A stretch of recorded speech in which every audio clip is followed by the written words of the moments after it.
Sono Doriana Usai, una ceramista di Assemini, svolgo l'attività dal 1997, anno in cui ho intrapreso questo mestiere donatomi da mio padre.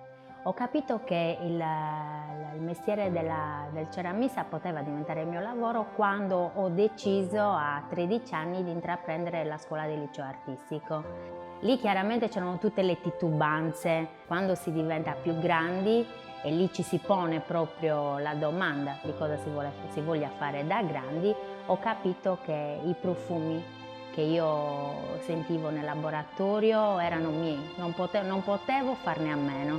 Di conseguenza a 19 anni ho deciso di incominciare questo settore, nonostante questo però non ho mai smesso di studiare, nel senso che ho sempre ritenuto molto importante sia l'imparare il mestiere, sia però arricchire con conoscenze esterne. Infatti successivamente al mio diploma ho frequentato la scuola di ceramica di Faenza, di Montelupo Fiorentino e di De Ruta, che sono dei centri molto importanti in Italia, e successivamente ho deciso anche di iscrivermi all'università nel settore del design. E le produzioni realizzate nel mio laboratorio si rifanno a quelle che sono le forme e le simbologie tipiche sarde e asseminesi.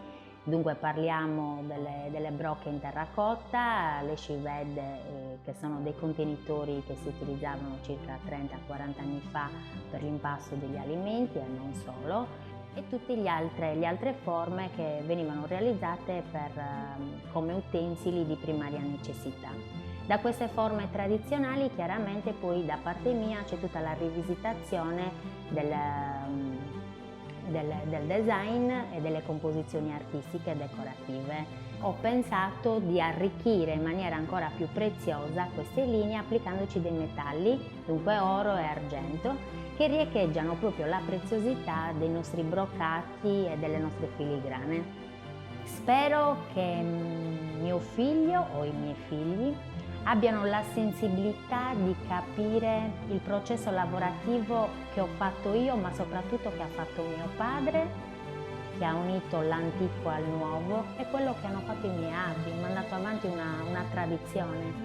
Io mi auguro che abbiano la sensibilità di capire questo. Poi chiaramente ognuno nel suo percorso decide di fare ciò che ritiene più congeniale per se stesso. Sarebbe bello, sarebbe un vanto che dopo la quinta generazione ci sia la sesta.